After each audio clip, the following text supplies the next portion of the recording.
Hey, all you Arizona lovers. This is the Finding Arizona podcast, episode number 394 with the Face Foundrie. I'm your host, Jose. Thank you so much for listening and watching. As you can probably see, there's a little bit of an update on what we've got going on. We got a new mic, we got a new camera. So I hope that you guys are enjoying these episodes. We want to make sure that we're progressing along with our own skill set and making sure that we're providing you, the audience, a crisp and sound clean, everything from audio to visuals. We hope you guys are enjoying this. So for those of you who are watching it on the YouTube and or on the Spotify, you should be able to receive video of all the things that's going on. But if you're listening to this through the audio, I hope it's a little bit crisper, cleaner, because I have a plugged in mic going on. So that being said, let's just jump into what we've got here today, episode number 394. I was so excited for Face Foundrie. This was one of those episodes where we got to go into the client's actual storefront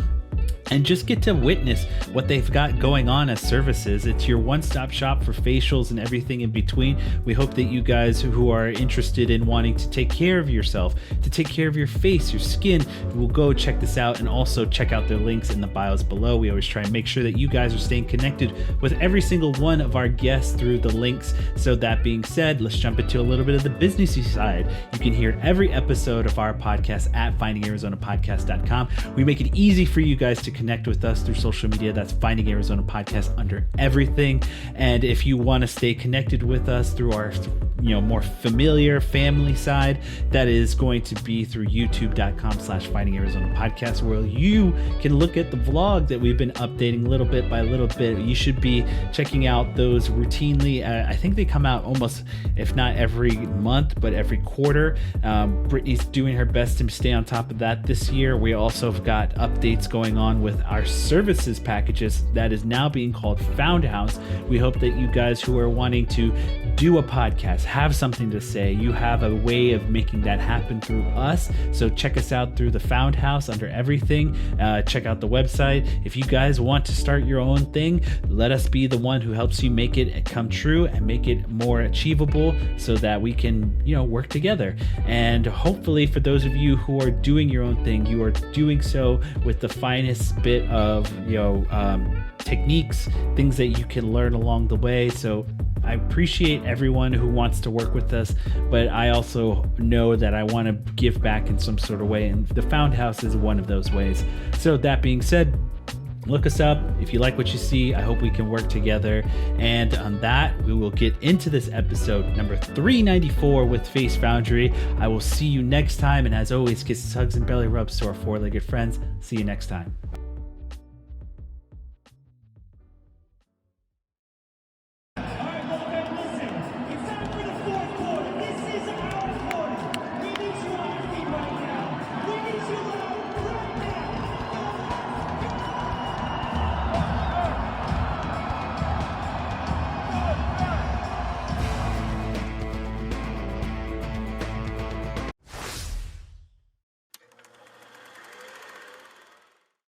Welcome back, everybody, to the Finding Arizona podcast. I'm your host, Jose, and as always, we bring in fantastic guests every week. You may notice that we're in a different space. This is part of our on-location site, so I would love to introduce Lauren. Lauren, where are we today? We're at Face Foundrie in Phoenix. Awesome.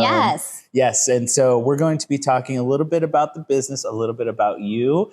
So I will ask you the question that we are asking every one of our guests. Give us a little bit of your origin story and how this came a part of your life. Sure. Well, it's been an interesting journey to get here, I feel like anyone's story. But I spent most of my career in corporate marketing with one company, grew from being the first person on the marketing team to being the 20th, built a $15 million e-commerce brand when I was with that business. And so all of my chops are in business, marketing, e-commerce, branding, and communications. That's kind of what I did previously.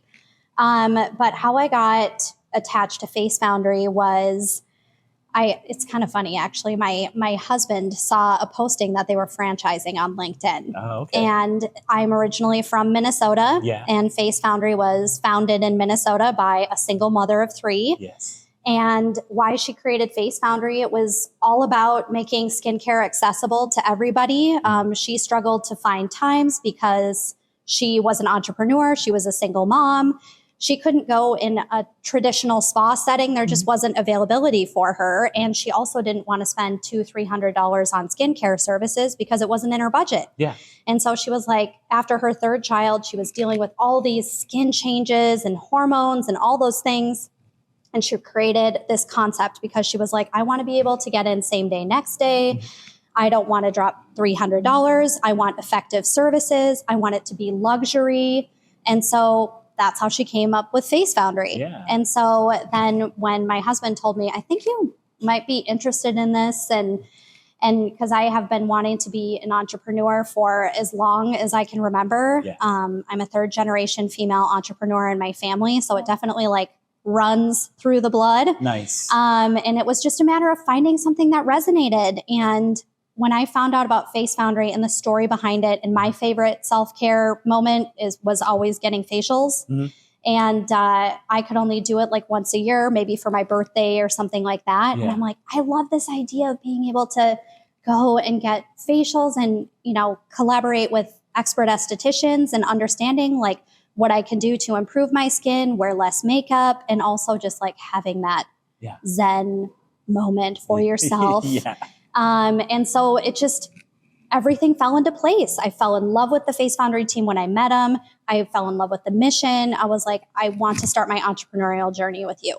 That's And awesome. so that's how things all transpired. Nice. And that's really, I mean, we all have like this journey of like, you never know where it's going to go and you never know where you're going to end up, especially with your own career path. And so that's, I think, something beautiful. I love hearing these stories because for me, it's a little bit of like, I kind of knew where I was going in college. So I kind of knew the path that it laid out for me in the long run. But again, I never knew this podcast was going to be a part of my life. So when I started this, I was like, oh, this is just going to be something cool to do as like a side mission or a side hustle, something like that. And now it's kind of snowballed into this kind of beautiful, it's evolved into this thing where my family's involved and my, all of our, my son to my wife, all are part of this. And I love meeting new people. I love meeting new business owners and things like that. It's a lot of fun. And it's never in my wildest dream did I think that this little thing that I started in a garage would turn into something even bigger than it is right now. So I love that your story involves you and your family and your husband kind of coming to you and kind of, picking your interest and kind of seeing what you're about. I'd love to just kind of get into what you brought up to the table about being 3 generations of a business owner and entrepreneur. Can you give us a little more insight into that realm and just like, was it your mom, was it your dad, was it your grandmother, grandfather, and how like what they brought to the table kind of affected you as a little girl into becoming an adult? Yeah. So it all started with my grandmother, and she has lived this insanely crazy life. She was a street performer and gymnast and like one of those like crazy bendable people. Yeah. Okay. Yes. And she performed all over the world. Wow. Yeah. And this was like in the 40s. Nice. And so then, she evolved that. She always had this passion for performing and investing in others and coaching. Yeah. And so she started her own dance studio in the 50s. Nice. And then she built that into a large studio, then ended up transitioning and getting involved into collegiate gymnastics. And she ran a collegiate team up in Minnesota for like 25 years. And she's been inducted into the University of Minnesota Hall of Fame. She established, she is incredible. And she's always we've been so close ever since I was little. And she's always inspired me just because she just never cared when anyone thought of her. She was like, I love what my passions are. I'm going to pursue them. And I know it's the opposite of what so many women were doing at that time, which was like primarily staying home. And she's like, it's important for me to be a good mom, but it's also important for me to grow as a person and invest in others and pursue my passion and just have like that grit. And anyway, Yeah. I could go on and on about my grandma. Okay. She sounds fantastic. Yeah, she's super awesome, and she's still with us, and she is just turned 90. Yay! Yes, so awesome. And I bet she could still go. She could probably still like dance her little toes she picks off. up my 3-year-old. Oh wow! Like no problem. That's awesome. Yeah, it's really wonderful. Mm-hmm. And that affected your mother, I assume. Yes, yeah. And so my mom, in the 80s, went into finance and accounting, which also very unusual for women in that time. Yeah. And she was a partner and co-owner of a printing, manufacturing, or supplies business. Oh, okay. And so she was the CFO of that business. Nice. And then they ended up selling that business. And yeah, so she, talk about another person who wanted to pursue their passions and achieve big things and super ambitious. And she always inspired me to like show up as the best version of me. And she did that herself on the daily. Was always a wonderful example for me to follow. Yeah. So it definitely runs in the blood for sure. I want to just say, like, just from those two stories alone, you can kind of pick at like so I did a little bit of research on you. I know that for 15 years you were a dancer. Mm-hmm. Yeah. And so I'm just like thinking about it. I'm like, you combine what your grandmother had done for a living and just what she meant to you in your life. I'm like, oh, this makes so much sense that you yourself have had a history with that and just kind of blended the financial world too into your life as well from your mother's experience. And then now you're kind of culminating all of this into your own kind of life and experience and goals and careers and things like that. It's really beautiful just from a standpoint of a matriarchal lineage of just like what your kids and what your little ones are going to see you succeed at and just see what grandma and great grandma had done. And it's just wonderful storytelling too, because I'll tell you this, meeting one of Britt's relatives and seeing what she had given us this kind of a picture photo album and seeing her kind of journey of her life. She went on a whole tour of like traveling through different continents and things like that. And she had old photos and I thought it was really beautiful to see that kind of achievement, just like being able to explore and go away from the natural order of like what people were doing those days and just kind of living your life and experiencing the world as a whole. It's just really beautiful that you have that opportunity from a family standpoint to see someone do that and not be afraid to do it yourself as well. Yep. And I think one of the biggest things that kind of was like subliminal, or it wasn't just obvious to me, just now that I see it, I'm like, I think it just told me that I can do anything. Yeah.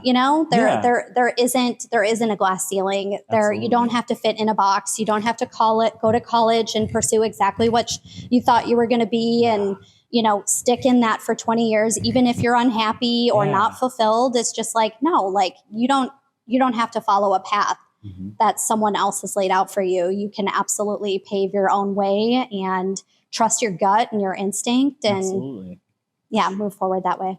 I'd love to get this from you. Is just kind of like you had mentioned the corporate world and just I know that from the research on my end that you were very fearful of leaving that corporate realm and letting go and trying to move on into this new experience where there's a little less things that are in your like control, like like you were saying on the interview that I read.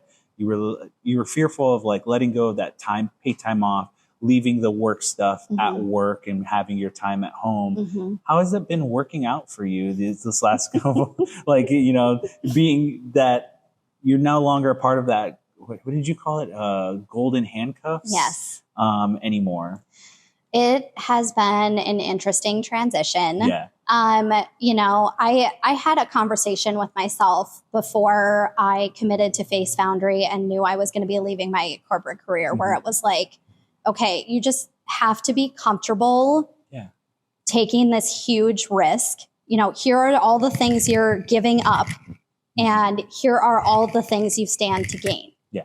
And ultimately, when I looked at the columns, it was like what I stood to gain was far more enticing and exciting. And when I think about like the future of my family and being able to be involved in a local community and building a team that is passionate about the same things I am, and, you know, just investing in others and really having a significant impact on other people's lives.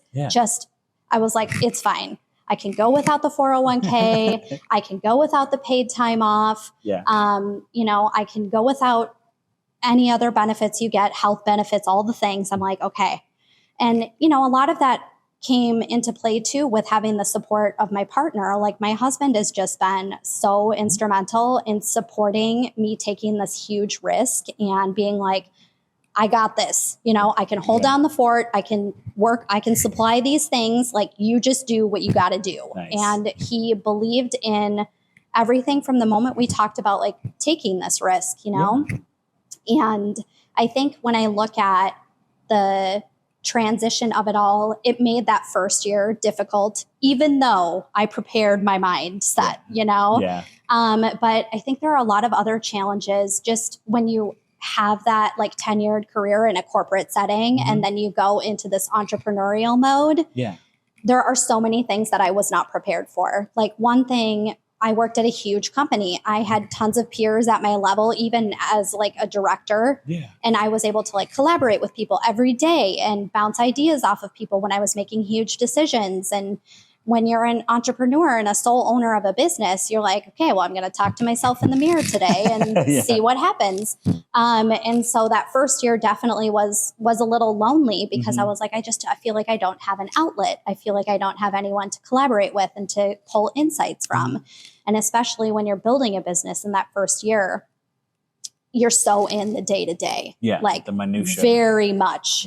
Absolutely. Like building the team, making sure you're there for them, getting to know the clientele, getting to know everyone in your community, and just establishing those roots that there really wasn't a lot of time to like build a network to support me as an entrepreneur.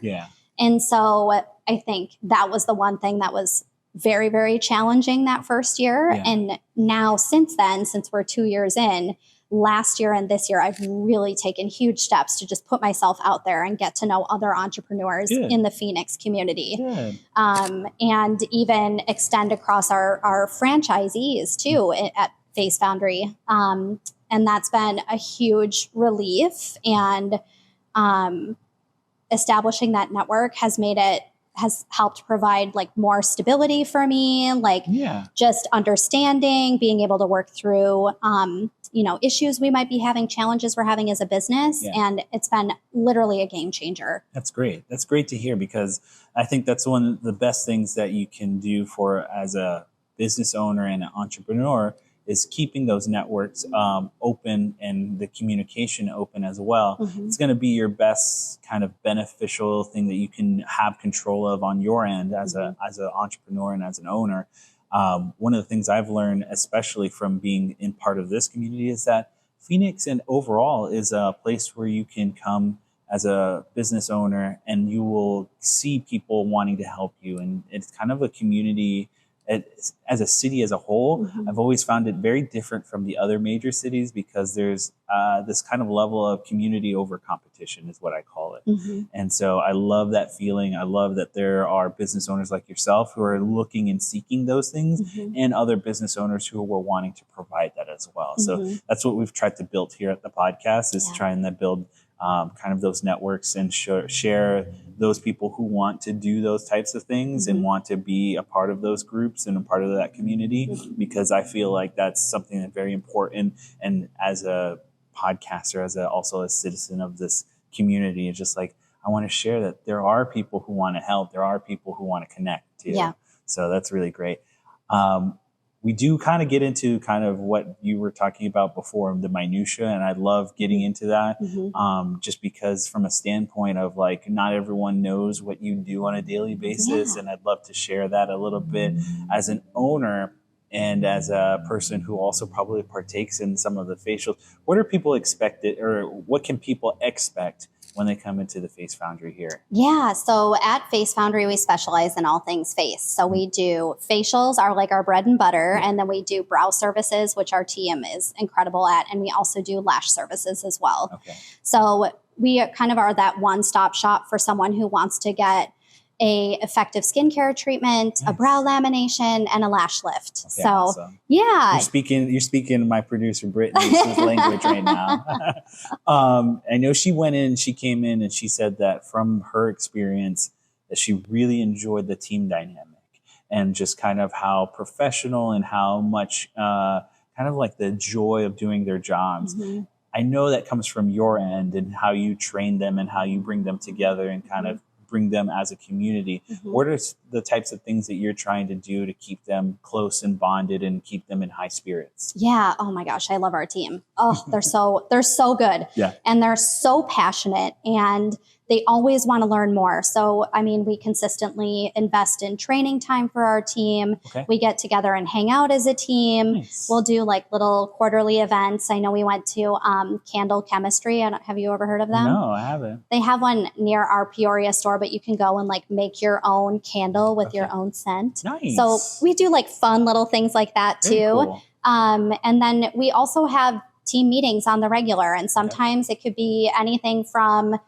stuff we want to train on to just like literally having a potluck and just hanging out. Nice. So we try to drive that connectedness through just having downtime together and being able to just spend time together. Beautiful. And training is so important, especially when in skincare, this industry is changing so rapidly. There are so many new trends that come on. You know, we've got TikTok educating people about things and we're like, hold up. Wait. Yeah. And so I think, you know, being able to see what's going on out there, addressing our team and letting them know, like, these are the things we need to look out for. Here are the trends that we're seeing in the industry. And that's important for us too. Like, I love being a part of this franchise where we get they invest a lot in research and development. So we're constantly evolving our menu. We're evolving the product lines we carry, the products we're bringing on. Yeah. And a lot of that comes from this research that we have going on and from internal feedback. So that's one thing. We always have an open door policy from our team. I'm like, hey, you guys, if there's a product you're looking for that you can't offer your client here, like, let's find a solution. Yeah. So just always having that open door with your team so that they know they can provide feedback and will be receptive is also extremely important too. So I think it's just a combination of having collaborative time, team recognition, investing in training. Yeah, those have been like the most important things, I'd say. It sounds like you have a really good team to want to provide the best kind of excellent care to your clientele. And it really does sound like you as the kind of overall umbrella, like, you know, let me help you guys help your customers. And it does feel like it really does work well with your team. And so I say kudos to you and kudos to them. And so I do want to just say before, because we're kind of reaching towards the end of our conversation, and you had brought this up about the trends. What about one of your services that you would say, you know, is the best kind of like trendiest thing that you guys have here at Foundry? I would say for facial services, the Firm AF. So that's a new service. We just came out with our August venue relaunch. And that was really a combination of feedback from our clients who wanted a service that was really focused on firming, introducing peptides to the skin. Great for those who have, you know, some aging concerns, fine lines and wrinkles, things like that. And it's all about this. You put this incredible mask on and it firms up on the face under LED. So you're getting like a double whammy of awesomeness. Nice. And then you remove that and like you see the before and after is legitimately incredible. Like there's an instantaneous difference. Nice. And were you a guinea pig for the first kind of client trials? Oh yeah. I always put myself out there. I'm like, I will try anything. So I absolutely love that service. And that was all based on, you know, client feedback. That was based on what we were seeing in all the trends and technologies that are coming. Beautiful. I love that. I really do love that when the owner tries to take, you know, full reign of like, let me be the first guinea pig and let me try it out, because it does say it's like, you're not willing to put out something out there that, you know, the clients won't completely 100% enjoy themselves. So it really does mean a lot. So as we reach the end of our conversation, we look towards the future and kind of goal setting and things like that. What are some things for you, either in this year or in this quarter, that our listeners can help you achieve? Oh, well, our biggest goals as we look into this year are just further growing our clientele, growing our brand awareness in the Phoenix and Peoria areas, and getting to touch all the faces that we can and provide that expertise to people who never had access to it before. Awesome. I mean, you wouldn't believe the amount of moms who bring their like 13, 14-year-old kids in here and they're like, I've never been able to afford to bring them anywhere else. And they're struggling with hormonal acne. And 6 months later, it's like a totally different situation. So the team loves being able to have like that impact on people where it just wasn't an option for them before. Yeah, that's a big like clientele that I didn't even think was going to be a thing. Like, or didn't dawn on me that you guys provided that as well, because that is something I struggled with, and I'm assuming a lot of people struggle with in their teenage years, was kind of that teenage acne and hormonal things that are going on. And so the fact that you guys do that is a big open door to those who are of that age group that need something really well done, really well, high quality, that they can go and seek for help as well. Yep. And have regular access to it. I mean, that's one thing that I hear consistently from our team is I love how diverse our clientele is. They're like, one day I'll see a 14-year-old, the next day I see my 90-year-old grandma, you know, so there's everything in between. You have husband and wives who come in and they have a membership and they'll come in monthly together on like Sunday mornings, which is the cutest thing of all time. And we have face parties here too. So we'll do group events, which are really, really fun. And we can do charitable like fundraisers here too. So there's just so much variety in terms of clientele and events that we can cater to as well for clients. Yeah, this is a wonderful space to do it. Thank you. Yeah. Thank you. Yeah. I really enjoy that you have really put yourself out there on so many scales, and that your team is doing well, and that you yourself are doing well in your new position here, being away from the golden shackles that are the corporate world. So I wish you nothing but the best of luck. This is your chance to promote the business as a whole, where they can find you online, your physical address, anything in between. So go right ahead. The floor is yours. Okay, awesome. So you can find us in Phoenix at 40th Street and Indian School. And then our second location is in Peoria at Park West. And you can book online or on our app. It's facefoundrie.com. And the app is just Face Foundrie. You can download it directly on Android or for Apple. Yes. And then, you can call us too. So we have multiple ways to be able to book. And you can also book same day, next day. Awesome. Well, and we do have an outro for ourselves here at the podcast. You can listen to all our episodes at findingarizonapodcast.com. And if you want to get a hold of us through social media, that's Finding Arizona Podcast under everything. And if you want to send us just a little email saying hi, who you want in next, that's findingarizonapodcast@gmail.com. And last but not least, behind every episode, we always say kisses, hugs, and belly rubs to our four-legged friends. And we will see you next time.